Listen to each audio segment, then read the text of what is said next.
Hi అండి, welcome to కేడి. మన పాండిచ్చేరి ట్రిప్కి వెళ్ళామండి. అక్కడ చూసిన ప్రత్యేక అంశాలు మీకు షార్ట్స్ రూపంలో చూపిస్తాను. ఫస్ట్ ఈ colour of buildings, heritage buildings ఉన్నాయి ఎక్కువ పాండిచ్చేరిలో. ఇవి ఎల్లో అను వైట్ కలర్ ఎందుకు అని ఆలోచిస్తే కొంచెం చెక్ చేశాను, రీసెర్చ్ చేసి తెలిసింది ఏంటంటే ఈ ఫ్రెంచ్ రూలింగ్లో ఉంది పాండిచ్చేరి కొన్ని వందల సంవత్సరాల వరకు.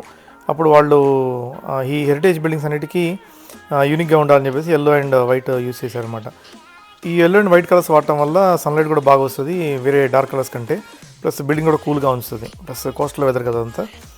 ఈ వైట్గా వాడే లైమ్ ప్లాస్టర్ వల్ల కూడా బిల్డింగ్ మంచి లాంగ్ లాస్టింగ్ ఉంటుంది అనమాట, పెయింట్ కూడా. ఇంకోటి ఏంటంటే ఈ అర్బన్ రూల్స్ ఉంటాయి కదా హెరిటేజ్ కాపాడటానికి, సో అథారిటీస్ ఇంపోజ్ చేస్తారు రూల్ ఈ కలర్సే వాడాలి అని. సో ఆ ఏరియా విజువల్గా బాగా కనిపిస్తుంది అని చెప్పేసి, అందువల్ల ఈ స్ట్రీట్స్ అన్ని కూడా కామ్గా పీస్ఫుల్గా అనిపిస్తాయి ఈ కలర్స్ యూస్ చేయడం వల్ల. Thank you for watching my channel. Bye.